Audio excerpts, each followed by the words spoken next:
Assalamualaikum warahmatullahi wabarakatuh. Jumpa lagi dengan channel Tukang Kayu Ajaran.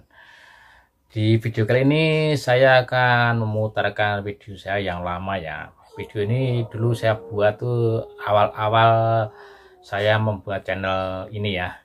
Jadi kurang lebih ya 2 minggu atau 1 minggu atau 2 minggu setelah saya membuat channel ini. Dan video ini adalah tentang pembuatan jendela ya. Jadi mari kita lihat video-video lama saya yang awal-awal membuat channel ini, mereview lagi ya. Tapi sebelum kita lihat, bagi rekan yang baru menemukan channel ini dan baru bergabung, silahkan untuk subscribe, like, juga komen, juga bagikan ke teman-teman saudara dan adik-adik semuanya yang mengenal Anda, untuk dibagikan video ini agar mengerti tentang pembuatan di berbagai macam mebel di tukang kayu ya.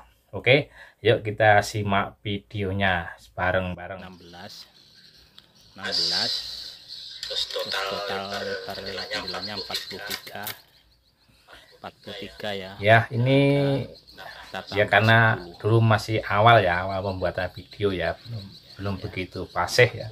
Jadi penjelasan tentang mengukur nih, jadi jendela itu diukur-ukur dulu sebelum kita bobok. Setelah itu baru ini adalah proses pembuatan purusnya ya.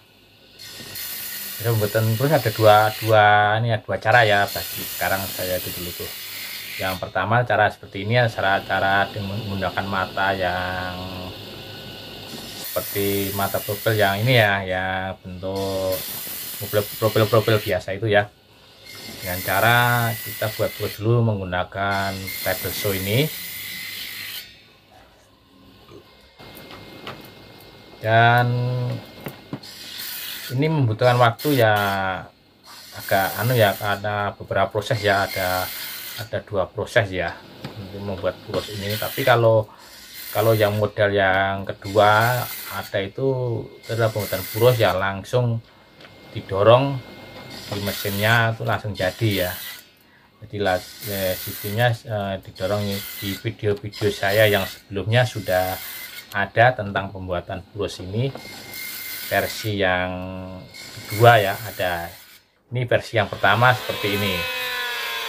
Jadi setelah tadi dipurus menggunakan table saw, terus istilahnya kalau saya bilang ya diegrek itu dengan matanya ini, mata yang berbentuk seperti profil ya. Itu di video yang lain juga sudah ada. Itu ya seperti ini matanya ya, bentuknya seperti ini. Kalau sudah ini ya diurus ya, dileskan di egrek ya, seperti ini bentuknya. Dan mata ini gampang dicari di online ya, itu ada di online, di Shopee juga ada, di Tokopedia juga ada, di Bukalapak juga ada. Dan ini juga di online udah siap. Di online itu apa aja, mata profil apa aja, asal kita cari ada. Caranya cari ya itu, jangan masuk ke Shopee-nya, atau malah misalnya mau ke Shopee toko online ya, jangan masuk ke tokonya, tapi melalui Google ya. Jadi kita masuk ke Google dulu, kita ketik, mungkin kita ketik apa aja ya yang kita mau, mata profil kayu itu nanti keluar semua mata profil itu keluar semua, baru kita pilih mana yang mau kita lihat, itu baru kita pilih. Oke, langkah selanjutnya ini adalah pembobokan ya, pembobokan kayunya, yaitu buat purusnya.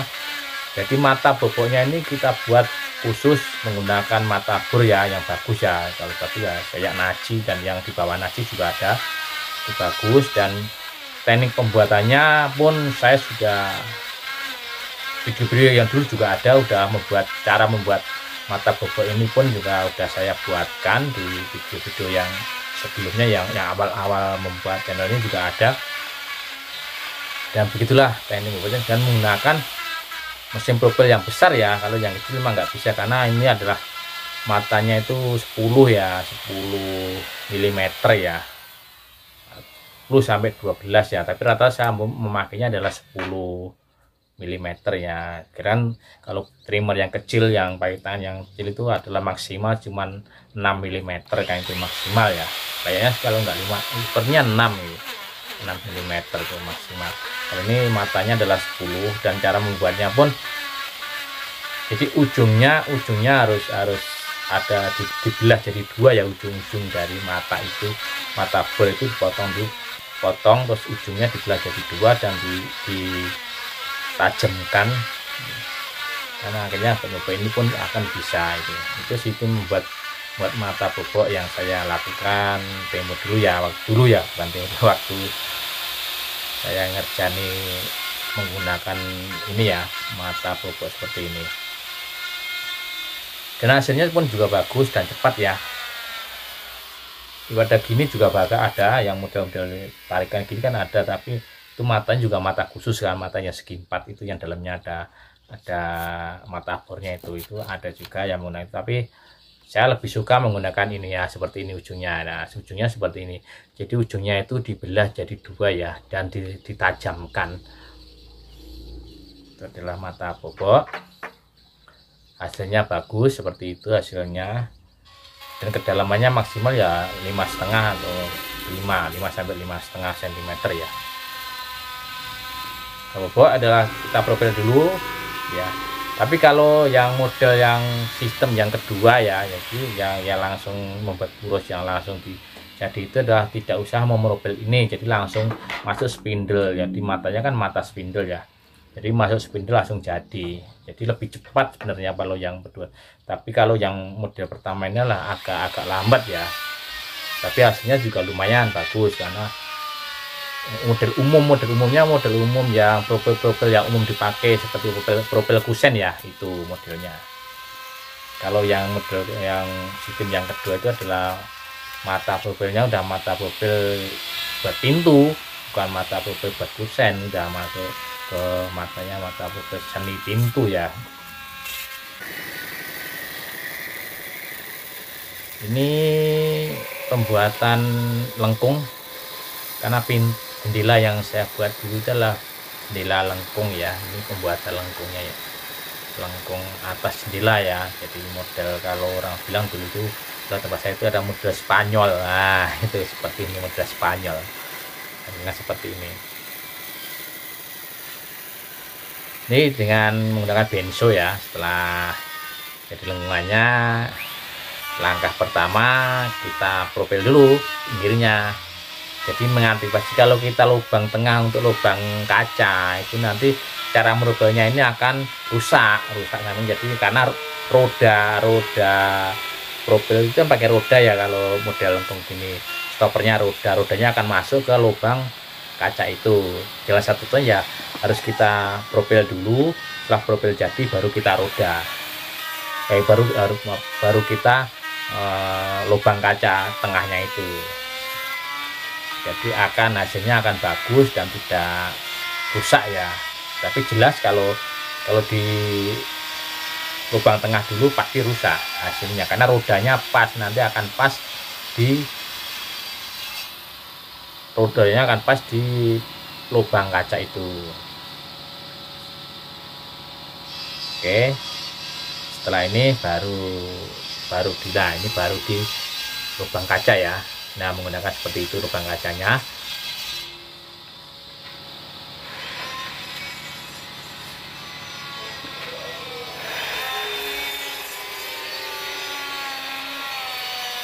Ya, jadi lubang kacanya ya. Itu palangan tadi di profil atas saja, nggak atas bawah ya. Bisa atas bawah kalau kacanya langsung dipasang mati, tapi kalau kacanya dipasang belakangan itu atas saja, dan bawahnya nanti dibelek, diambilnya dulu baru pasang kaca, baru dipaku kaca ya itu. Kalau untuk yang palangan bengkok begini itu udah alisnya tadi pinginnya ada atas bawah, jadi nggak usah dibelek, nggak apa-apa, jadi nanti kacanya masuk dari bawah. Ini adalah mulai perakitan ya, nah seperti itu bentuknya. cara merakit itu benar-benar harus tempatnya harus flat ya. Flat maksudnya flat itu biar tidak melintir ya. Tapi kalau tidak flat pasti melintir. Kalau melintir, kalau buat kaca, jendela kaca itu pasti bahaya nanti. Dan bahayanya apabila nanti kacanya dipasang pasti akan retak pecah. Makanya harus benar-benar tempatnya itu flat ya. Kalau sudah flat itu udah bagus, dan cara mengepresnya pun sudah, kalau udah flat ini udah nggak usah nyiku pakai sikon, pakai siku ya, itu udah otomatis siku ya, asalkan kita ratakan dengan palangan. Jadi kita atur kemudian naruhnya pres itu kita atur, berarti teknik itu kita gunakan pakai siku. Jadi kita usah nyiku satu persatu ya. Saya buatnya kalau nilai gitu kan gak cuman 2 atau 3, bahkan nyampe 20 30 nilai sekaligus dibuat. Jadi kalau satu disiku itu siku akan lama ya, itu untuk mempercepat pekerjaan kita. Oke, itulah teknik-teknik pengalaman saya membuat jendela maupun kusen dan pintu yang lainnya ya. Ini masih ada banyak sekali teknik-teknik. Seandainya rekan mau bertanya, silahkan untuk komen-komen di bawah, di komentar-komentar di bawah video ya. Tanya apa aja, nanti berusaha akan saya jawab dan saya jelaskan cara-caranya gimana, saya jelaskan model apa aja pun asal dari kayu ya, saya siap untuk menjelaskan sebisa saya ya, semengerti saya tentang perkayuan ini. Oke, nah ini udah di enslab ya, udah jadi. Setelah itu udah tinggal kita nunggu kacanya, kita pasang kaca, beres.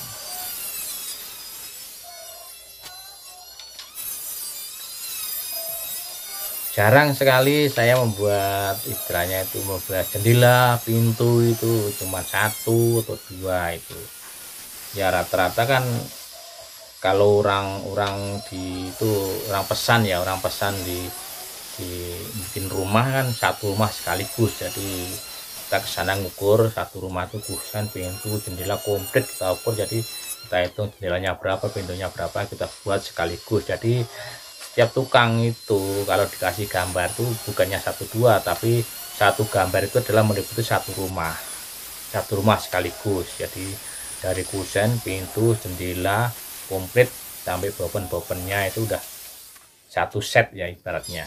Jadi kalau sekali buat itu satu rumah seperti ini prosesnya. Proses pembuatan jendela sudah Ya. selesai rekan-rekan, dan ini hasilnya. Jendela pelengkung atas 2 dan bopennya pelengkung atas juga 2. Oke, itulah teknik saya membuat itu ya, jendela. Teknik saya bekerja itu, lokasi kerja saya adalah di Kalimantan Timur ya, di Kalimantan Timur, dan sampai sekarang pun juga masih itu ya. Jadi hampir semua kerjaan itu udah saya videokan ya. Jadi mau nanya model yang kerja yang apa itu udah kayaknya sudah komplit di video saya, itu udah komplit ya. Kita tinggal mereview lagi untuk melihat, menjelaskan ke rekan-rekan semua yang tukang pemula maupun yang lagi belajar, dan tukang-tukang yang muda-muda ya terutama ya. Untuk mungkin ilmunya lebih tinggi dari saya ya, ilmunya karena lebih muda itu biasanya itu lebih gencar untuk berinovasi maupun lebih gencar untuk belajar ya itu. Tapi dengan sekelumit pengetahuan ini semoga bermanfaat untuk rekan-rekan semuanya. Terima kasih.